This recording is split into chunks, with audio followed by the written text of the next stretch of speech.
Hello, and welcome to Film Slam Stream's post-film conversation for Charon. My name is Eric Siler, and I'm a professor of film, media arts, and communications, as well as moderator for this conversation. We're very pleased to be joined by the director of Charon, Yannick Karcher. Yannick is joining us from France. Hello, Yannick, and welcome. Hi, thank you. Oh, it's so good to have you here today to talk to us about this really precious film. First of all, before we began, just need to let everyone know I was able to talk to Yannick for a moment, and the pronunciation in English is Charon, and there's a different pronunciation in French. Can you tell us that pronunciation and also what the meaning behind this word is? Yeah, no problem. So in French, the film is called Charon, and it's about mythology of a robot that floats on the sticks. It's so it's Egyptian mythology, and you have to pay the conductor of this robot to go across the death sea. So you have to pay this guy to come across. So that's how because the film was talking about retirement and the fear of death, and this guy actually building a robot. We thought that it was the perfect link, and so we named it Charon. So is that how you came up with the idea? How did you come up with the idea for this film? No, actually, the idea came from a short story by an English author, Mike Jackson. I watched a short film produced by Aardman Studios, the guys who bought Wallace and Gromit, and they did this short film adapted from another of his novels, and I had to read it. And it's a book called 10 Sad Stories. And when I read the first novel, the first short story of this book, it was called A Robot in the Cellar, and I read this, and I was amazed by the imagery and the fantasy of this story, and I contacted Mike Jackson and asked him if it was possible for me to adapt it, and so here we are. Well, that's great. So I know you said it took 6 days to actually film this. How long did the entire process take from when you first started writing it to the final edit?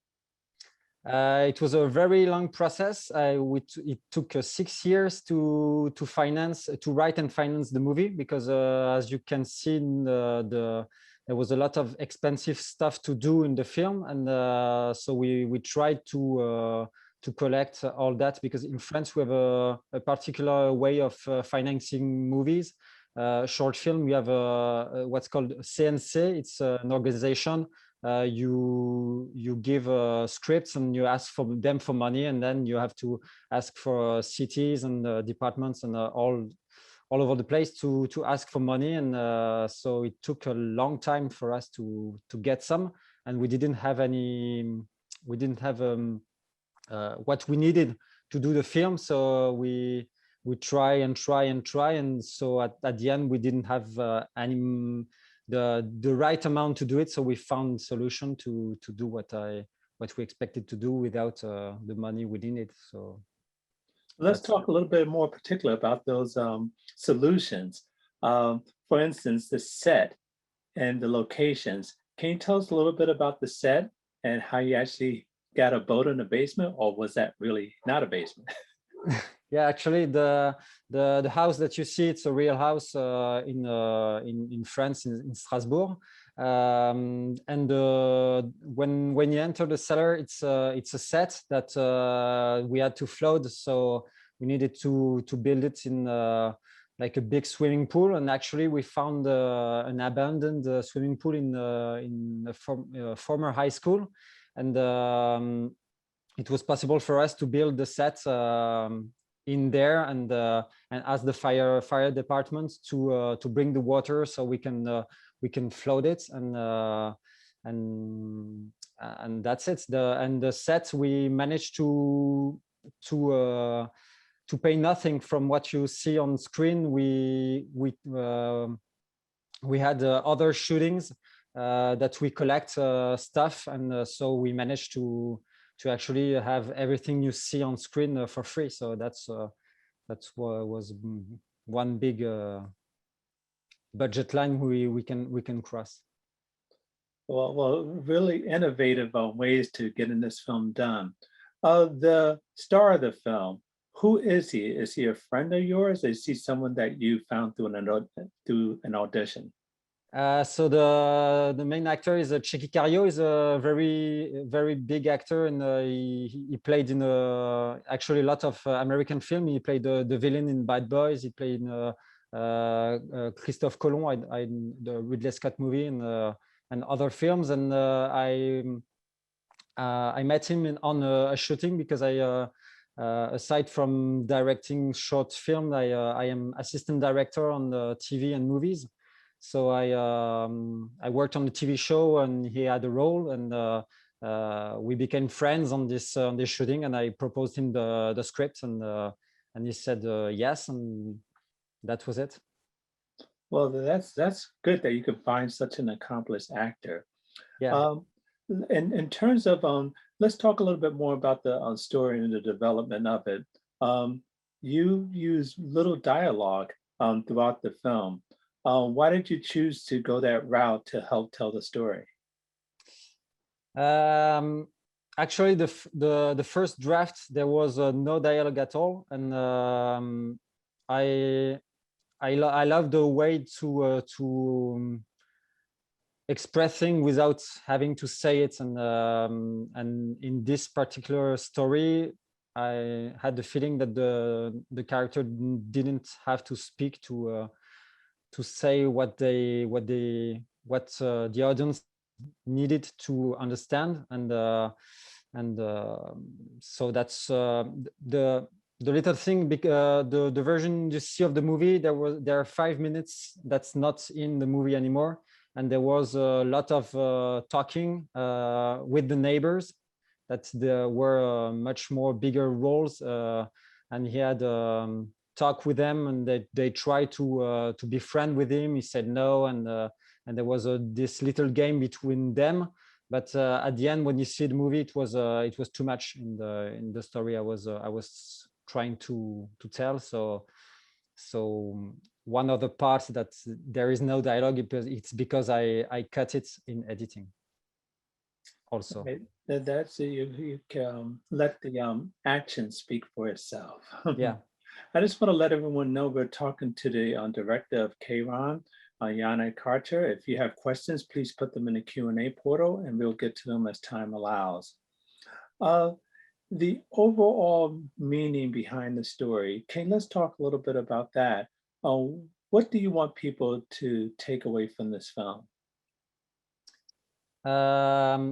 Actually, the ending is a little bit blurry on the signification of the end is a little bit blurry, and it was one point that the Mike Jackson told, okay, I'm okay for you to adapt this short story, but I don't want you to state as a fact that this guy dies or he doesn't die, and the ending is imaginary, or it's afterlife. And so I let that, I think, very open, and you can interpret what you want to put it in the end. So the story is about a guy who feared to die of boredness, and he tried to put himself that much in an occupation that maybe he killed himself doing it, or maybe not. So that's one point we agreed on with the author, and that's so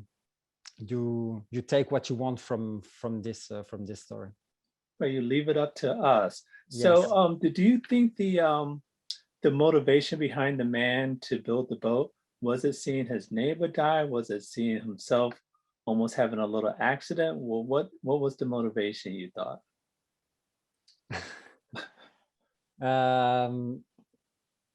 Actually, I don't know. There, as I said, the interpretation of the movie is very open. So I don't want to explain too much and leave you leave you wonder what you want. Okay, not giving anybody any secrets. Leave it up to us to do it.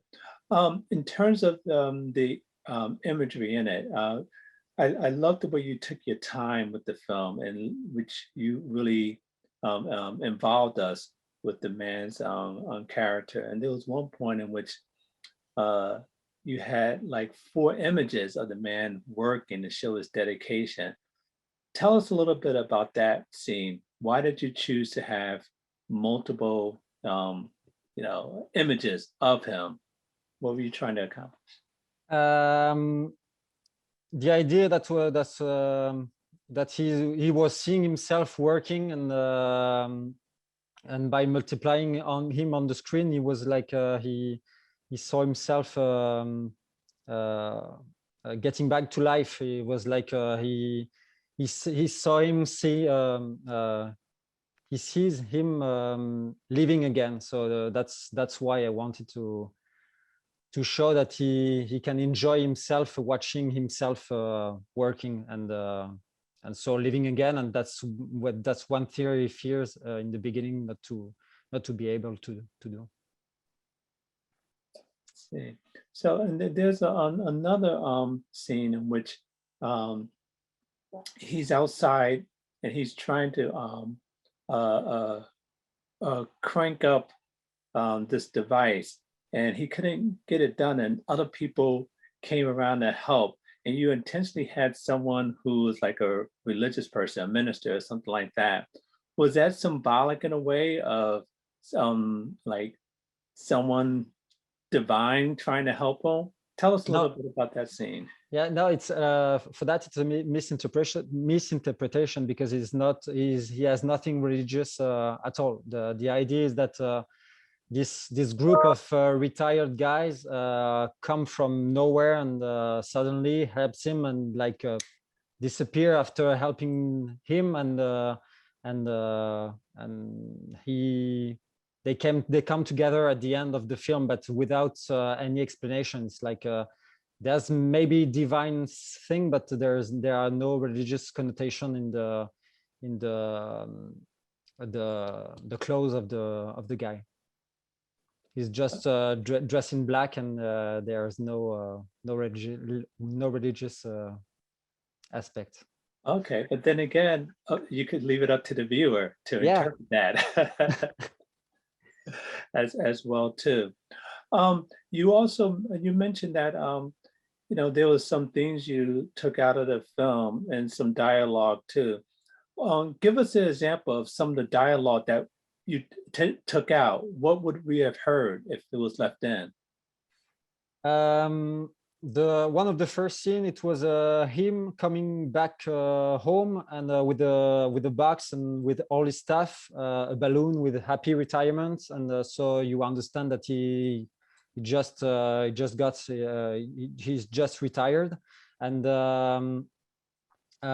in the beginning, in the box letter, he takes a flyer and see how to occupy yourself, and then the neighbor came and say, "Oh, hi, how are you? Do you want to join our club? Come and join us. Maybe you can go and hike with us. Maybe you can go garden with us." And you say, no, thank you. Let me be in peace, and I want to be by myself alone. And the neighbor, and she tried to insist, and he said no, and leave. So actually, what's left in that scene, it's him go to the box letter, seeing the thing, saying and go back home. So I thought it said pretty much the same thing, but with no dialogue, and actually I intended that sequence to be funny, and it wasn't funny at all. So that's interesting. As we're wrapping up here, how has this film been received? I know you've had a number of screenings. What has the reaction been? Actually, the problem with COVID epidemic is that I wasn't able to do any screening in front of a live audience for now. So I don't have any. I never met the audience of the film, so So mostly I do Q&As in festival, and in festival he already has 70 selections and 50 awards, and it went to India, Japan, Mexico, France, Europe, and it's so there's a great welcome for the film, but I don't have any feedback from audience except from you and others who animate the Q&As. Oh, interesting. Well, I'm going to look at it as no news is good news. I think that people like it. People are quick to criticize, but slow to praise sometimes. So look at it that way as well. Tell us, what's next for you? Are you working on anything now that we can see soon?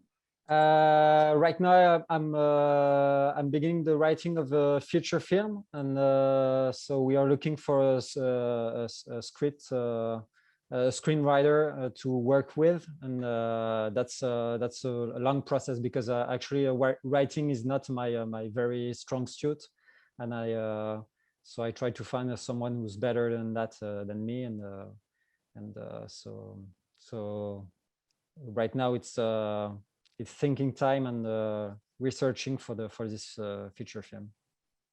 All right. Well, don't sell yourself short. You are a writer. You wrote this, even though there wasn't much dialogue, you still told a story. So we look forward to seeing the next story as well. Well, Yannick, this has been such a pleasure. And we appreciate you joining us and appreciate our audience. And one comment we had was someone saying, thank you for sharing your story with us in French. So I did a quick translation thanks to Google. So our viewers appreciated it. And I wish you all the best.